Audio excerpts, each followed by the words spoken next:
Happy March 26th, everybody. Tonight we're going to be studying Genesis 29 through 30. Give a couple of minutes for people to get on. It's been a pretty fun day. The weather has been amazing. My kids were out playing in the water on the neighbor's trampoline and just having a lot of fun right now, getting things accomplished. I got a little bit of work done today and just really happy with what's going on. So, hey Mark, welcome aboard. So tonight's going to be interesting because we're going to see a whole lot of back and forth, a lot of deception going on here between Jacob and Laban. Jacob is kind of dealing with the fallout from having deceived his brother, and now the tables are going to turn a little bit as his uncle Laban is going to deceive him several times. And I always got this part confused when I was younger about what exactly was going on. But as I got older, I was able to study it, and as I go back over it today, preparing for tonight, it's definitely a lot more solidified in my mind what's happening than when I was a kid.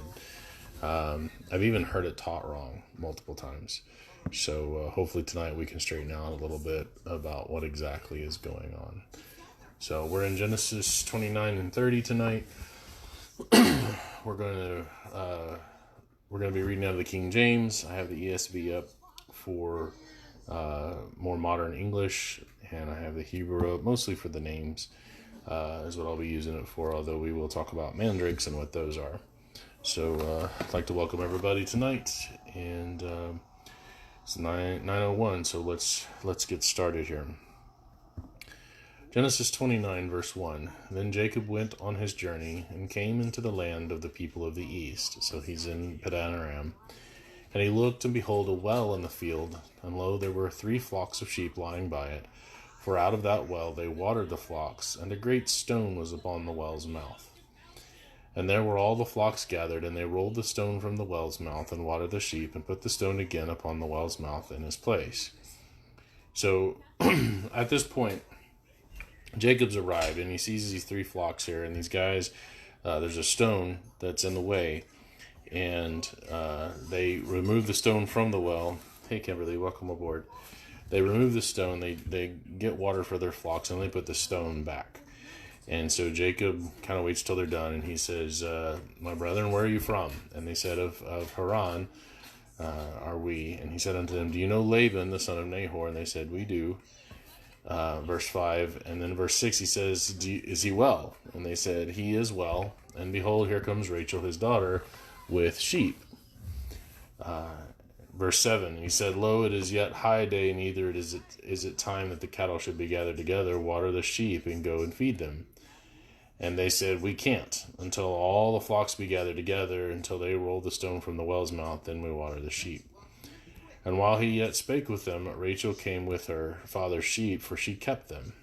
And it came to pass, when Jacob saw Rachel, the daughter of Laban his mother's brother, and the sheep of Laban his mother's brother, that Jacob went near and rolled the stone from the well's mouth, and watered the flock of Laban his mother's brother. So these guys are like, well, yeah, we've rolled the stone back, but we can't take it back off until all of the sheep are gathered. So what that meant is that here comes this girl with her father's sheep, and if she wanted to water the sheep, she had to wait.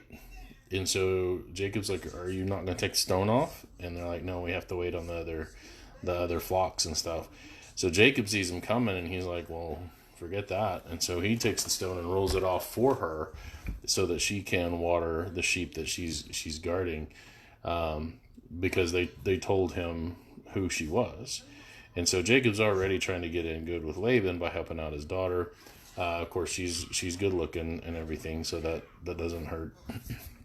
And so they watered the flock of Laban. And then verse 11, and Jacob kissed Rachel and lifted up his voice and wept. So this kiss here, you're going to see here that Laban does the same thing. This is a kiss of greeting. This is not making out or anything. Rachel doesn't know Jacob, and Jacob barely understands who Rachel is. So, hey, Arthur, welcome aboard. So this is a kiss of greeting, and he lifts up his voice, and this is a weeping for joy. He's excited. He's kind of hooting and hollering here, glad to have made it to where he's supposed to be going, and he sees here this girl that is fulfilling the criteria that his dad had laid out for him, and so he's excited about that. And Jacob told Rachel that he was her father's brother, and that he was Rebekah's son, and she ran and told her father. And it came to pass, when Laban heard the tidings of Jacob, his sister's son, that he ran to meet him, and embraced him, and kissed him, and brought him to his house, and he told Laban all these things. So he tells Rachel who he is. Rachel runs and tells Laban. Laban comes out, very excited to have him there. This nephew of his is coming out, and so he is very excited to have him there. And so during this time that they're kind of walking and talking, Jacob tells him all the things about the stone on the well and what he did. And so verse 14, Laban said to him, surely you are my bone and my flesh. And he abode with him for the space of a month. So after telling him about that, hey, he rolled off the stone, Laban's like, yep, you're definitely my family. That's what my family would have done. He knows Isaac. He knows Abraham, or knows of Abraham. And so he would have, he's just saying, yeah, that's what my family's like. You're definitely somebody that's part of my family. And so Jacob stays there for about a month, and he continues to help out. So Jacob's not just lying about and doing nothing. He's there. He's trying to make a good impression on Laban. And so for the space of a month, he's there. And Laban says to him, because you are my brother, should you serve me for nothing? Tell me, what should your wages be? So in all this time that Jacob's been there, he's been helping out. And Laban's like, look, just because we're relatives doesn't mean I can't pay you. What do you want me to pay you for all this help that you're giving me? So verse 16, and Laban had 2 daughters. The name of the elder was Leah, and the name of the younger was Rachel. And Leah was tender-eyed, and I looked that up. And the idea here is that she had weak eyes. If she would have been in like more modern times, she probably would have been the kind of nerdy girl with glasses. Probably not the popular girl, where Rachel would have been like the cheerleader type, in all the movies and stuff. So that's kind of the idea that I'm getting here. Not necessarily that Leah was incredibly bad looking, but just that, she's kind of squinty eyed and probably a little bit more, what they say, great personality, or she's probably more studious, if you will. So welcome aboard, man. Lots of people joining us tonight. Josh and Rosalind and Aaron, welcome aboard. So we're in Genesis chapter 29, and right now we are in verse 18. But anyway, that's the picture I get, is Leah's kind of the nerdy girl. She would have wore glasses if they had them at the time, and Rachel was more kind of like the cheerleader, the younger sister or whatever. And there's any number of movies that kind of run this trope. If you're into reading stories, or an author, or reading novels and stuff like I do, you'll see this trope over and over and over again. So this is kind of where that's stolen from. Sorry, I got a mayfly in here that's keeping me company. All right, verse 18, and Jacob loved Rachel and said, I will serve you 7 years for Rachel, your younger daughter. And Laban said, it is better that I give her to thee than that I should give her to another man. Abide with me. So Laban's like, yeah, that's a good idea. I'd rather you have her to wife than somebody else. Because right now Laban is looking very favorably upon Jacob. He's family. He's a good guy. He's helpful. And so he's like, yeah, definitely. I agree to that. And so verse 20, and Jacob served 7 years for Rachel, and they seemed unto him but a few days for the love he had to her. And Jacob said unto Laban, give me my wife, for my days are fulfilled, that I may go in unto her. So Jacob works for 7 years. Hey, Buck. He works for 7 years so that he can marry Rachel. And At the end of that time, he tells Laban, look, I've fulfilled my contract. Now let me have your daughter to wed. And Laban gathered together all the men of the place and made a big feast. And it came to pass in the evening that he took Leah, his daughter, and brought her to him, to Jacob, and he went in unto her. So we kind of get the idea, hey, Bobby, we get the idea that the party's going on, you got this big bonfire. I've seen like movies or you see like the sometimes the like coloring book type stuff, like middle school type stuff. And you have Leah is kind of hiding in this tent in the dark, so Jacob can't really see who it is. And so he goes in unto her. They're wed now, and it's not Rachel, it's Leah. And it says in verse 24, Laban gave it unto his daughter Leah Zilpah his maid for a handmaid.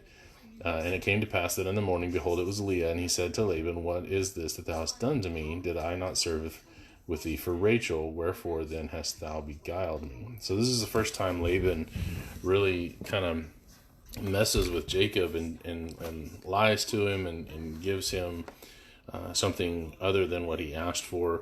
And he does this a number of times. It's not just with his daughters, but he does it also later on with other wages. So Laban is not... Sorry, having connection issues here.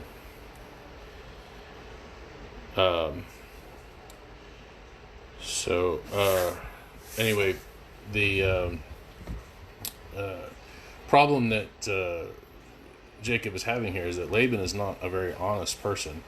And he's kind of trying to take advantage. And he talks him up. He says, you're such a good guy, and I definitely want my daughter to marry you, and how awesome Jacob is. And he kind of pulls a fast one on him. And he wants to marry off Leah. And so Leah is who Jacob finds in his bed, and I guess the consummation counted as the marriage at the same time. And so verse 26, Laban said, it must not be done in our country to give the younger before the firstborn. I don't know if that's actually the truth. Laban doesn't come across as a very honest man, but maybe that's what he feels. So he says, fulfill her week, and we will give you this also for the service which you shall serve with me yet 7 other years.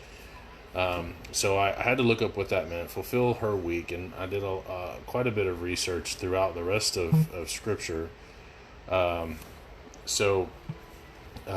I'm getting here is that this week, this fulfill her week, is this tradition where after they were married, they kind of had this honeymoon time period for about 7 days where they would kind of party and they would continue to consummate the marriage, and they would just traditionally continue through as husband and wife with all of the celebrations and stuff to celebrate the marriage. And that's kind of what Laban, I believe, is talking about here, is that, I gave you Leah, you're married to her now. I will also give you Rachel, but go ahead and do honor to my first daughter that's now your wife. Don't just toss her aside. And we don't read anything about divorce or the possibility of divorce here. And also, we don't have any laws at this time. The Mosaical law isn't around or whatever. We don't have any laws other than what we see in Genesis, that polygamy is outright condemned. God does tell Adam and Eve, therefore shall a man leave his mother and father and cleave unto his wife. And so that's the way it was set up originally. Jesus talks about this in Matthew 19, when the Pharisees come and challenge him on the concept of divorce. We know that the original intent was one man and one woman. We know that David had wives and concubines. We know Solomon had 300 wives and 700 concubines. Most of those were probably political. So the idea of polygamy isn't condemned under the Old Testament.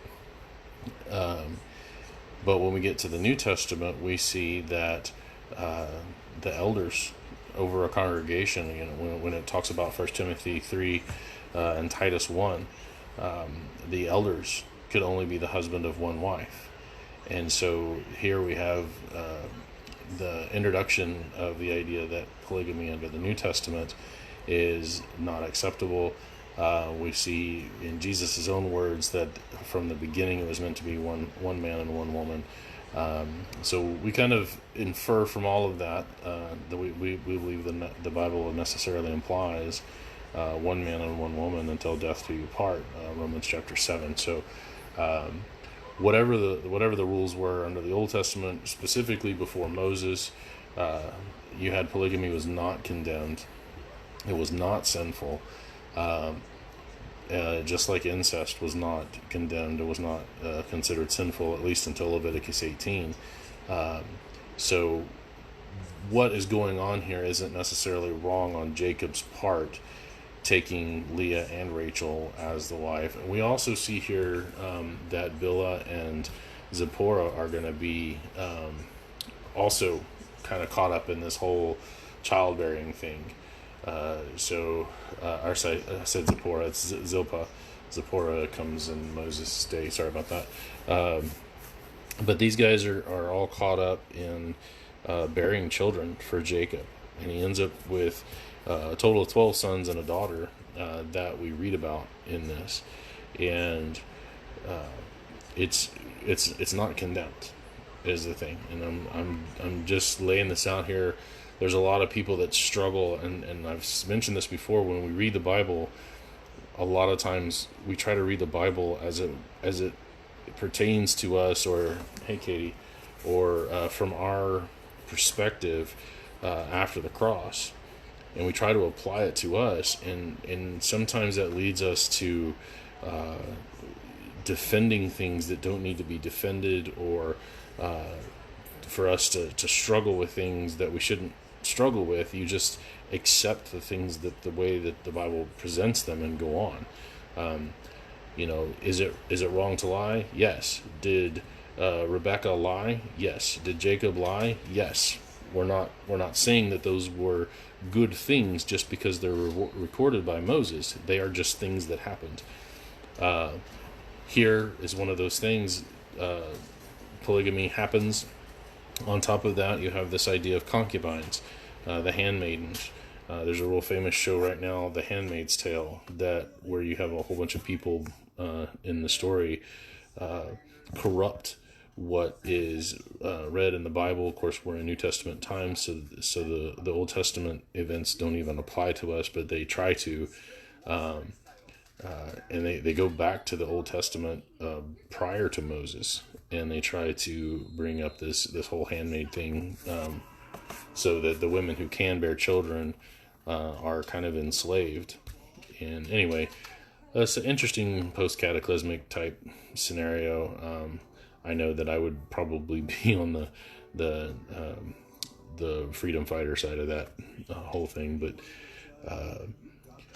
just reading it in the Bible doesn't necessarily mean that it's a good thing or a bad thing. It's just what they did, and we don't have any reason to condemn Jacob because there isn't any real reason to do this at this point in time. Remember, this is before the law of Moses. That Moses is actually recording Genesis through Deuteronomy at this time, and he is presenting the history of where did the Israelites come from, and that's more than enough for me sometimes. But when we read these things, we just need to understand, hey Rose, the proper context of who is the prime audience, who is Moses writing to, and understand it from their perspective, and not try to see it so much through the filter of 3,000 years later or whatever. So he fulfills, verse 28, Jacob fulfills her week, and he gave Rachel his daughter to wife also. So here's the scenario. He works for 7 years. He gets Leah to marry, and after the first night of consummation, they do the week of festivities and everything. And then right after that, the end of that week, Rachel marries him as well, on the condition that he will continue to serve for another 7 years. And of course, Jacob's going to keep his word and do that. So he marries the sisters a week apart, essentially. And for me, growing up, I had always thought that it was, the way it was presented to me even, was that he worked for 7 years, he got to marry Leah, and then he worked for another 7 years, and then he got to marry Rachel. And that's not actually what happens. When you read through this, you break it down verse by verse. He works for 7 years, marries Leah, waits a week, marries Rachel, and then works another 7 years to pay off that debt. And so, kind of, from the female perspective, that's kind of hard hitting for Leah to be so not wanted. That, yeah, you got a whole week, and then, he really wants to marry Rachel. But also from Jacob's perspective, he was deceived. And the one he wanted to marry was Rachel. And so I can see both sides of this. I feel for Leah. I hurt for her. Honestly speaking, Leah sounds to be more my type anyway, kind of the nerdy girl type or whatever. I don't know. I don't know. That's just growing up. That's kind of who I always went for. And then I ended up marrying a good-looking one anyway. So, just seeing the way that Leah gets treated time and time again, you really kind of feel for her. And then God even sees it. And you see that she gets blessed because Jacob tends to ignore her because he's in love with Rachel. Rachel's the one he wanted to marry. So Jacob did so, fulfilled her week, and he gave Rachel his daughter to wife also. Verse 29, and Laban gave to Rachel his daughter Bilhah, his handmaiden, to be her maid. And he went in also unto Rachel, and he loved also Rachel more than Leah, and served with him yet another 7 years. And when Jehovah saw that Leah was hated, now again, we see this word hated here. Was Leah actually hated? That's not exactly. This is kind of a hyperbole here. Just like when Jesus said, you have to hate your mother and your father and your brother and your sister more than me, or you have to hate them and love me. He doesn't really mean hate your family in the way that the word is used. It's hyperbole. And so it's just a comparison in that sense. So when Jehovah sees that Leah is not liked as much, love less, exactly so, that he opened her womb, but Rachel was barren. And Leah conceived and bare a son, and she called his name Reuben, for she said, surely Jehovah has looked upon my affliction. Now therefore my husband will love me. And so Reuben means behold a son. And Leah thinks that because she can provide children for Jacob, that he will love her more. And of course, she's got to be aware of the blessing that Jacob has received from Jehovah. And she is aware of Jacob worshiping Jehovah. She knows of him. Even Laban knows of him, even though we're going to see that Laban also worships false gods. And so, verse 33, she conceived again and bare a son, and said, because Jehovah has heard I was hated, he hath therefore given me this son also. So she called his name Simeon, and Simeon means heard, like to hear.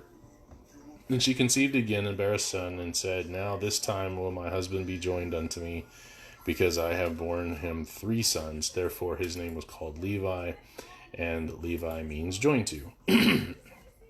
And so this idea is that, a Reuben is a great sandwich. That's one of the Yankee sandwiches, isn't it? I don't know.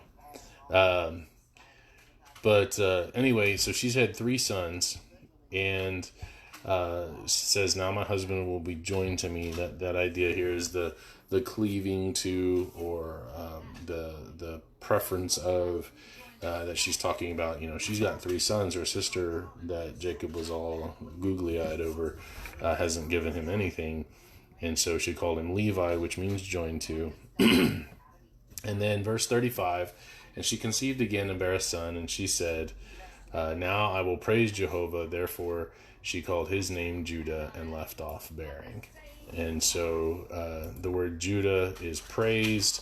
So she names him praise because she's praising Jehovah. She's gotten 4 sons now from Jacob. And remember, all this time, Hebrew connected with Levi is Yahweh, connected to God. Is that what you're saying? It's connected to Jehovah, Yahweh. I'm not sure what you're saying, Brian. So let me go back and look at the full context of Levi. Alright, so Hara Yalad bin Amar Pa'am Ish Leva Yalad Shalosh bin Shem Kara Levi with a Y at the end. I'm not sure what you're saying, so you'll have to fill me in on that, Brian. So anyway, that's the end of chapter 29. But remember, chapters were provided by men much later. They're not inspired. Chapters and verses are for ease of reference. They're not provided by inspiration, and they were not even in the Bible until much, much later. So the thought is going to continue here. We just break it up for ease of reference. So when Rachel saw that she bare Jacob no children, Rachel envied her sister and said unto Jacob, give me children, or else I die. Now, because it's all Jacob's fault, right? And Jacob's anger was kindled against Rachel, and he said, am I in God's stead, who hath withheld from thee the fruit of the womb? So he gets mad, like, you're blaming me for this? I'm not the one that's got a barren womb. Of course, these guys don't know about impotence and all that. They couldn't have known whose fault it really was. But Jacob does acknowledge that, hey, this is in God's power. This isn't anything I have control over. And so maybe his wrath is righteous here. And so he says, I'm not the one that's withholding from your womb. And she says, behold, my maid Bilhah, go into her, and she shall bear upon my knees, that I may also have children by her. And she gave him Bilhah her handmaid to wife. That word wife there is to procreate with. And Jacob went in unto her. Bilhah conceived and bare Jacob a son. And Rachel said, God has judged me, and hath heard my voice, and given me a son. Therefore called she his name Dan. So here you have this idea of concubines. Rachel considers Dan her son because of the way that the handmaid is considered the servant of, or the property of the people of that time. Hey, Tiffany, welcome aboard. And so Dan means a judge because God has judged her. And here kind of you see a little bit of Sarah in Rachel. What's with these good-looking women kind of trying to help out God's plan or whatever. And so she's doing kind of the same thing that you see Sarah do with Ishmael and Ishmael's mother. And you'll see Leah will do the same thing. And so Jacob is poor guy. He's got two sisters that he's married to, and you can see the problems that it's causing him, and the cat fighting that's going on between them. And then he's got these 2 other servant girls that he's got to go into with, and so it's just a big mess. And it's largely because, number one, the trouble he found himself in with his brother because of what he did, and then 2, because Laban's not an honest guy. And so all of this stuff is just kind of blowing up here, and Jacob's having to deal with all of this fallout. So Bilhah, Rachel's maid, conceived again and bare Jacob a second son. And Rachel said, with great wrestlings have I wrestled with my sister, and I have prevailed. And she called his name Naphtali. So she sees Naphtali and Bilhah having 2 children as some kind of a victory over her sister. Her sister had 4 kids. I don't know why she's calling it a victory. I don't know if it's keeping score or whatever. But the word Naphtali, of course, means wrestling. And we're told what these names mean kind of in the context anyway. So that's pretty cool. And when Leah saw that she had left bearing, she took Zilpah, her maid, and gave her Jacob to wife. That is to, she's a concubine. And Zilpah, Leah's maid, bare Jacob a son. And Leah said, a troop comes. And she called his name Gad. And so Gad means troop. And just kind of this idea of having so many blessings, having so many children. And the blessings that are coming to her are so bountiful. And so that's where the name Gad is coming from here. Levi is Yahweh, a contest with God. Well, Israel means who wrestles with God. And so we're going to see Jacob get the name Israel here in a bit because of that whole wrestling with God. And he... the angel of the Lord comes down and all of that. So we'll get to that here in the next few chapters, not tonight, but so Zilpah, Leah's maid, bare Jacob a second son, and Leah said, happy am I, for the daughters will call me blessed. And she called his name Asher. So this is the 6th son that is attached to Leah, the second son to Zilpah, who is Leah's handmaid. And Asher just means happy. And so Reuben went in the days of wheat harvest and found mandrakes in the field and brought them unto his mother Leah. Then Rachel said to Leah, give me, I pray thee, of thy son's mandrakes. So I had to look up what mandrakes are. These are some kind of a fruit that was thought to be an aphrodisiac. And so in some translations, they're called love apples. Which I find kind of funny. So, but however you want to look at these mandrakes, the mandrakes are something considered worth a lot. And so Rachel wants some. And verse 15, Leah says to Rachel, is it a small matter that you have taken my husband? Would you take away my son's mandrakes also? And Rachel said, therefore he shall lie with you tonight for your son's mandrakes. Jacob doesn't even have a choice in this anymore. He just kind of does with whatever he's told, right? You're gonna lay with Leah tonight. Oh, by the way, here's my handmaiden. You're gonna lay with her tonight. And then Leah's like, no, you're gonna lay with my handmaiden tonight. And now here the women are deciding. Jacob, poor guy, is henpecked. He's just okay, whatever. Who am I with tonight? You just let me know what I'm supposed to do. And so Jacob came out of the field in the evening, and Leah went out to meet him and said, you must come in to me, for surely I have hired thee with my son's mandrakes. And he lay with her that night. He's like, okay, sure, whatever. And I kind of find this back and forth here just a little humorous. And just Jacob is kind of, I don't know, a little bewildered the way that I picture him because of all this stuff going back and forth. So...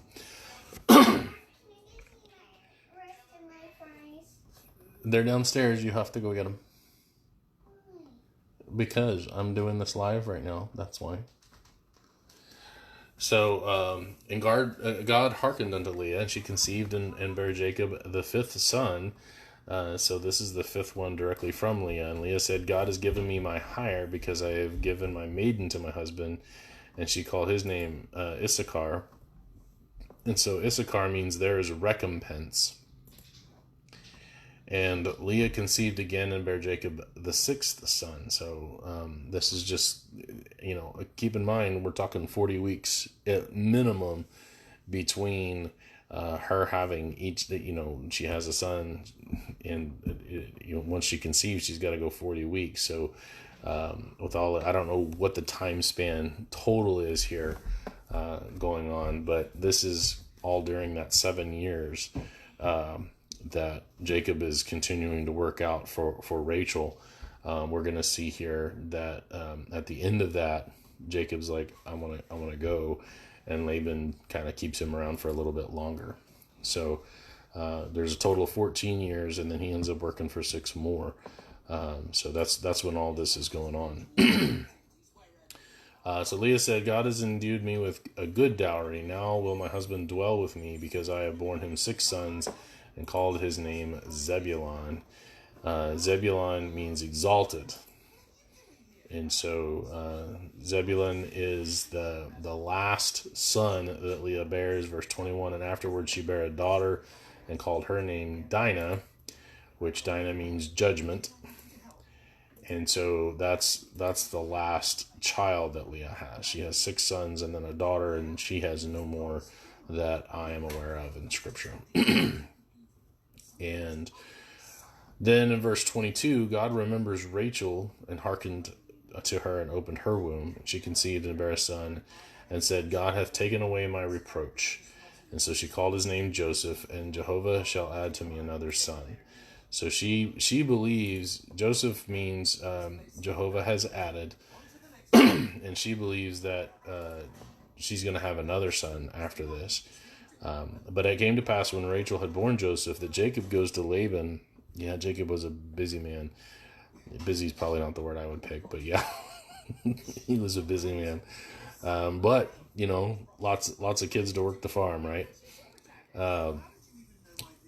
So Jacob goes to Laban, and he says, send me away, that I can go into mine own place, into my country. Give me my wives and my children, for whom I have served you, and let me go, for you know my service which I have done. So this is at the end of that 14-year period. He's finished the second 7 years. Joseph gets born, so he's like, all right, I'm out of here. And Laban said to him, I pray you, if I have found favor in your eyes, tarry, stay a while. For I have learned by experience that Jehovah has blessed me for your sake. So Laban's got the idea here, hey, as long as Jacob's around, I get kind of like secondary blessings here, because whatever Jacob touches turns to gold, and I want to keep up with that.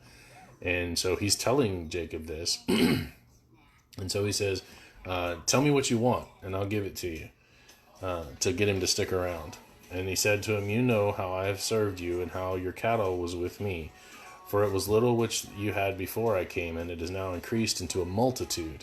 And Jehovah has blessed you since my coming, and now when shall I provide for my own house also? So Jacob's like, look, all of this was yours. I didn't bring hardly anything with me. I haven't taken anything from you. You have all of these flocks and stuff. You started with a few, but now they're a multitude, because God has blessed me and you through me.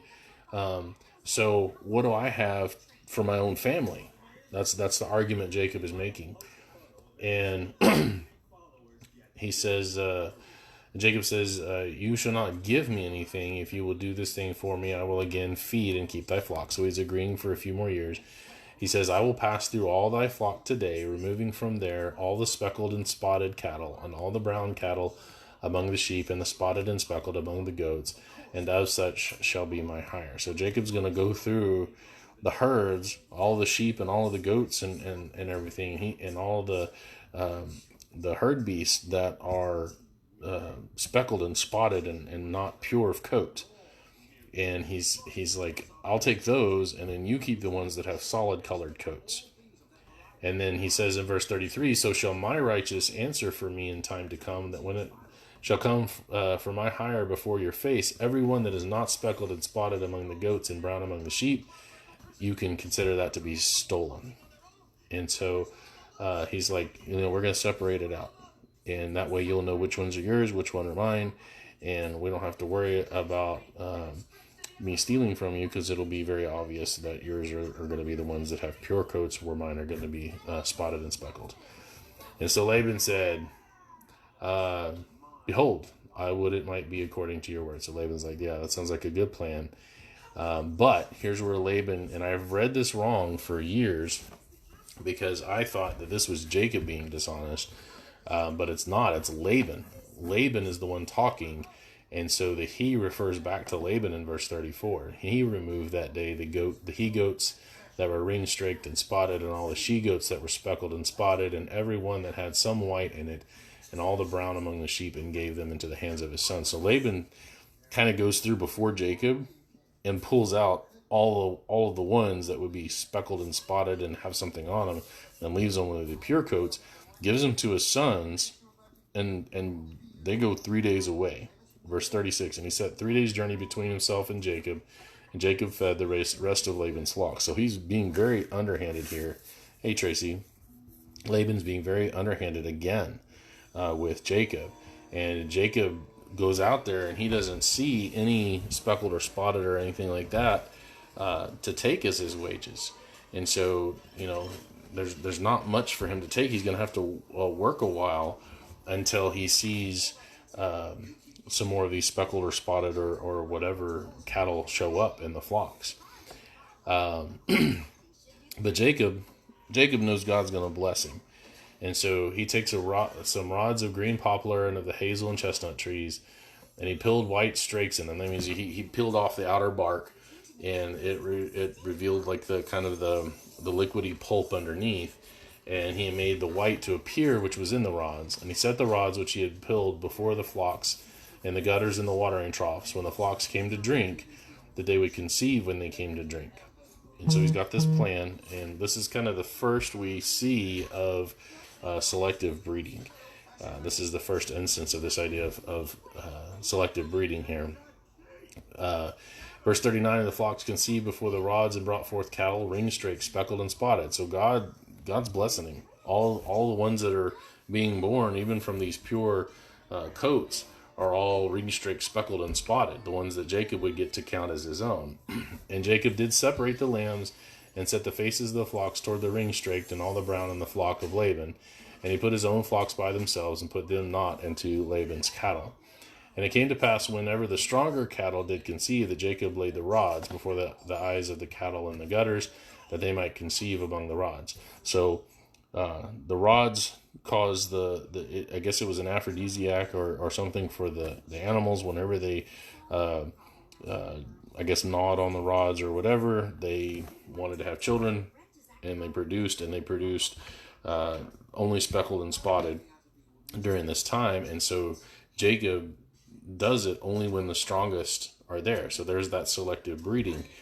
And then when it's the weaker, then what he does is he doesn't put the rods out, and so they don't reproduce. And what ends up happening is he ends up with these monumental flocks. They're huge flocks and herds, where Laban doesn't really have much at all. So verse 42, when the cattle were feeble, he put them not in. So the feebler were Laban's and the stronger Jacob's. And the man increased exceedingly and had much cattle and maidservants and menservants and camels and asses. So he has a huge wealthy wage now, because that's what Laban agreed to. Laban said, all right, you get all the speckled and spotted. Laban tried to pull the fast one, and God was watching out for Jacob and said, it ain't gonna happen. And so Jacob ends up getting a whole bunch, and Laban doesn't hardly end up with anything. So all right, so I'm done with those two chapters tonight. A lot of shenanigans going on, but Moses is presenting a real view of history. He's not trying to sugarcoat anything. He presents these people in the Israelite history as real people, things that they really did. So I like that part about the Bible. It's one of the stronger evidences that the Bible is really and truly from God, because had it been written by men, they would not have written about themselves so honestly. That's just kind of the way that men tend to be. When we write about ourselves, we tend to write in the most favorable light a lot of the time. So a very good picture of Jacob as a man. He wasn't perfect, but he trusted in God, and God did take care of him. And so we're about to see him part ways in the next couple of chapters here. He'll part ways with Laban, and he's not so favored, because Laban realizes that even though he tried to pull a fast one, Jacob's the one that ended up getting blessed. And so it'll be interesting. But thank you for joining me tonight, and we'll try to get another couple in tomorrow night and go from there. So y'all have a wonderful evening.